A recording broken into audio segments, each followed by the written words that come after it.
Hello and welcome back to my channel. आप देख रहे हैं द पूजा शो।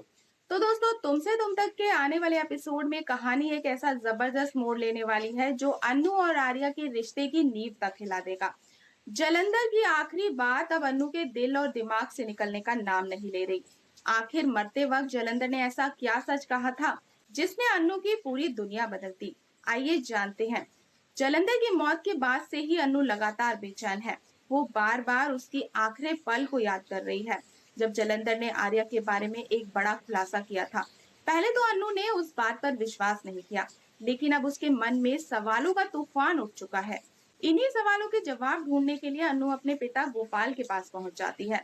वो उनसे एक ऐसा सवाल पूछती है जो उसके लिए सबसे बड़ी उलझन बन चुका है। अन्नू पूछती है, क्या कोई इंसान अपनी आखिरी सांस लेते समय झूठ बोल सकता है? गोपाल बिना एक पल सोचे जवाब देते हैं, नहीं बेटा, मौत के करीब पहुंचा इंसान कभी झूठ नहीं बोलता। उस समय उसके मुंह से सिर्फ और सिर्फ सच ही निकलता है। अपने पिता की ये बात सुनकर अन्नू के पैरों तले जमीन खिसक जाती है।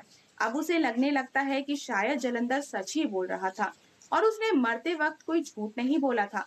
इसके बाद गोपाल प्यार से कहते हैं कि वो उसके लिए मथुरा के मशहूर पेड़े लेकर आए हैं और वो वहां से चले जाते हैं। लेकिन जैसे ही अनु अकेली होती है, वो अपने मन में एक बड़ा फैसला ले लेती है।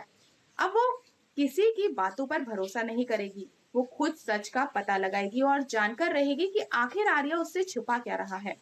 तभी अनु को आर्या के साथ हुई एक पुरानी बातचीत याद आती है।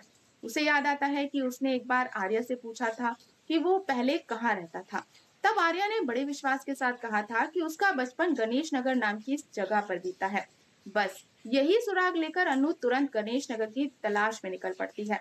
वो वहां मौजूद कुछ बुजुर्ग लोगों के पास जाती है और बेहद विनम्रता से पूछती है, क्या यहाँ पास में गणेश नगर है? लेकिन अगले ही पल जो जवाब मिलता है उसे सुनकर उसके होश उड़ जाते हैं।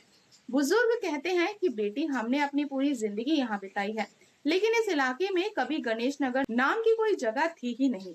ये सुनते ही अनु पूरी तरह सन्न रह जाती है। अब उसके सामने एक सबसे बड़ा सवाल खड़ा हो गया है। अगर गणेश नगर नाम की कोई जगह है ही नहीं, तो आखिर आर्या ने उससे झूठ क्यों बोला? क्या आर्या अपनी असली पहचान छुपा रहा है?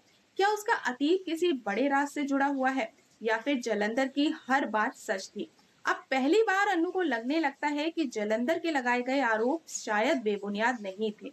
अगर आर्या ने अपने पुराने पति जैसी छोटी बात पर झूठ बोला है, तो हो सकता है कि उसने अपनी जिंदगी के सबसे बड़े राज भी उससे छुपा रखे हों। अब अन्नू का भरोसा पूरी तरह डगमगा चुका है। हर नया सुराग उसे आर्य के अंधेरे अतीत की ओर ले जा रहा है और कहानी पहले से भी कहीं ज्यादा रोमांचक होती जा रही है। लेकिन सबसे बड़ा सवाल अब भी बाकी है कि क्या अन्नू सीधे आर्या से इस झूठ का सामना करेगी या फिर पहले पूरे सच का पर्दाफाश करेगी? और जब आर्या का असली अतीत सामने आएगा, तब क्या उनका रिश्ता हमेशा के लिए टूट जाएगा? इन सभी सवालों के जवाब जानने के लिए बने रहें हमारे साथ। और दोस्तों, अगर आपको आज की ये अपडेट पसंद आई हो तो वीडियो को लाइक और चैनल को सब्सक्राइब करना बिल्कुल ना भूलें। मिलते हैं नेक्स्ट अपडेट के साथ, तब तक के लिए गुड बाय।